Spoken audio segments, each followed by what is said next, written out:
జిందాబాద్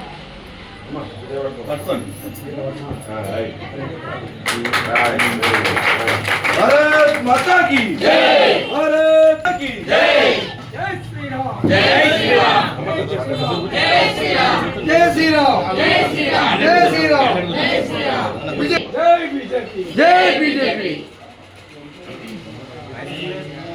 ఈరోజు సిరిసిల్ల పట్టణంలో మున్సిపల్ ఎన్నికల్లో భాగంగా 31 వార్డులో 31 వార్డు కౌన్సిలర్ అభ్యర్థి భారతీయ జనతా పార్టీ రేగుల రేఖ గారి యొక్క ఎన్నికల కార్యాలయాన్ని ప్రారంభించడం జరిగింది. మరి 31 వార్డు యొక్క ప్రజలందరికీ విజ్ఞప్తి, మరి జరగబోయే మున్సిపల్ ఎన్నికలలో రేగుల రేఖ గారిని అత్యధిక మెజార్టీతో గెలిపించవలసిందిగా కోరుతున్నాం. ఒక్కసారి అవకాశం ఇవ్వండి. సిరిసిల్ల మున్సిపాలిటీ అభివృద్ధి ఏందన్నది చేసి చూపెడతాం.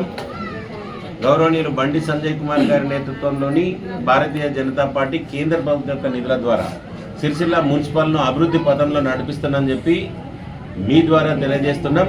ఒకసారి అవకాశం ఇచ్చినట్టయితే అభివృద్ధిలో అగ్రగ్రామిగా నిలుపుతాం సిరిసిల్ల మున్సిపాలిటీని. కాబట్టి 31 వార్డు ప్రజలందరూ రేగుల రేఖ గారి కమలం పువ్వు గుర్తు మీద ఓటేసి గెలిపించవలసిందిగా కోరుతున్నాం. టీఆర్ఎస్ పార్టీ ఉన్న విషయం వాస్తవం, కాంగ్రెస్ పార్టీ ఉన్న విషయం వాస్తవం. కానీ ఇక్కడ ముఖ్యంగా అందరూ గమనించాల్సింది ఏంటంటే ప్రజలు మార్పు కోరుకుంటున్నారు. ఎస్పెషల్గా సిరిసిల్ల కూడా మార్పు కోరుకుంటున్నానికి నిదర్శనం మేము డోర్ టు డోర్ క్యాంపెయినింగ్ చేస్తున్నప్పుడు అందరూ ప్రతి ఒక్కరు ఇక వాళ్ళు ఎవ్వరు ఏం చేయరని మాకు అర్థమైపోయింది. భారతీయ జనతా పార్టీ అండగా ఉంటుందని మాకు ఈసారి నమ్మి ఓటేస్తాం ప్రతి ఒక్కరు చెప్తున్నారు. కాబట్టి వాళ్ళ నమ్మకమే మా నమ్మకంగా మేము ఎజెండాగా మేము తీసుకుంటాం. ప్రజలలోకి వెళ్ళినప్పుడు వాళ్ళు మాకు పెన్షన్ వస్తలేదు అని క్లియర్గా చెప్తున్నారు. అంటే గత ప్రభుత్వం ఇవ్వలేదు, మొన్న కాంగ్రెస్ వచ్చిన తర్వాత వాళ్ళు ఇవ్వలేదు. సో వాళ్ళు ఇస్తారని నమ్మకం కూడా లేదు. ఎందుకంటే వాళ్ళ 6 గ్యారెంటీలు ఏవైతే చెప్పారో దానికి ఒక్కటి కూడా నెరవేర్చలేదు. ఎస్పెషల్గా మహిళలకు సంబంధించి మహాలక్ష్మి పథకం ఏదైతే వాళ్ళు చెప్పారో 2500 అది రాలేదు. పెన్షన్ పాపము చివరి వయసులో వాళ్ళ మందులకి కానీ ఏదైనా చిన్న చిన్న అవసరాలకి వస్తాయి అనుకుంటున్న పెన్షన్ కోసము వెయిట్ చేస్తున్నారమ్మా, నాకు పెన్షన్ వస్తలేదు అనుకుంటే బాధ అనిపిస్తుంది. అంటే వాళ్ళకి ఆ 2000 4000 ఏదైతే వచ్చేదో అది కూడా ఆగిపోయింది.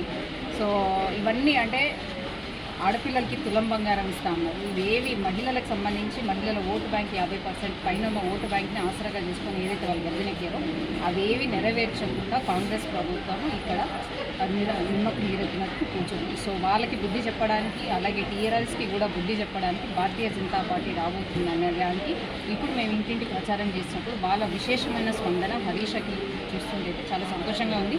ఎందుకంటే హరీష లోకల్ వ్యక్తి, ఆవిడ అజెండా కూడా ఎంత చక్కగా ఉందంటే నువ్వు ఏం చేస్తావు అని అడిగితే తను నిజంగా అవసరమైంది ఏదైతే ఉచిత బస్సు ఎవరికి అవసరం లేని ఉచిత బస్సు కాకుండా నిజంగా ఎవరికైతే అవసరం ఉన్నాయో వాటికి సంబంధించి ఆవిడ ఎజెండా కూడా మేనిఫెస్టో కూడా ప్రిపేర్ చేసింది. దాంట్లో అన్నిటికంటే గొప్ప విషయం ఏంటంటే ఉచిత అంబులెన్స్ ఇక్కడ ఈ వార్డుకి ఏర్పాటు చేస్తారు. అంటే వాళ్ళకి ఎవరికి ఏమైనా ప్రాబ్లం వచ్చినా వాళ్ళు అక్కడ ఇక్కడ కాదు, మన అంబులెన్స్ ఉంది, అంటే ఫస్ట్ ఎమర్జెన్సీ మన అంబులెన్స్ మనకు ప్రొవైడ్ చేస్తుందనే ఒక గొప్ప విషయం తను అజెండాగా తీసుకోవడం చాలా గొప్ప విషయం. ఇవాళ రేపు ఆడపిల్లలు ఒకటే అదొక ఖర్చు అనుకునేటప్పుడు తను స్వయంగా పుట్టిన ఆడపిల్లలకి తన సొంత ఖర్చుతోని 5000 రూపాయలు తను పుట్టగానే ఇస్తానని అంటున్నారు. అది ఇంకా చాలా గొప్పమైన విషయం.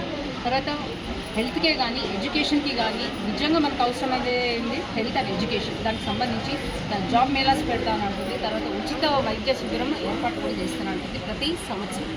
సో ఏవైతే మనకు అవసరమో అంటే భారతీయ జనతా పార్టీ నిజంగా ప్రజలకు ఏం అవసరమో అదే ఆలోచిస్తుందనడానికి హరీష కూడా దానికి నిదర్శనంగా మాకైతే నరేంద్ర మోదీ గారు ఎలాగ చేస్తున్నారు, హరీష కూడా ఈ వార్డుకి సంబంధించి నిజంగా అవసరమయ్యేటి వాళ్ళవే వాళ్ళకి ఎజెండాగా వాళ్ళకి భరోసా ఇచ్చే విధంగా తన కార్యాచరణ ఉంది. కాబట్టి డెఫినెట్గా అసలు విజయం సాధిస్తుందని అంటున్నాను.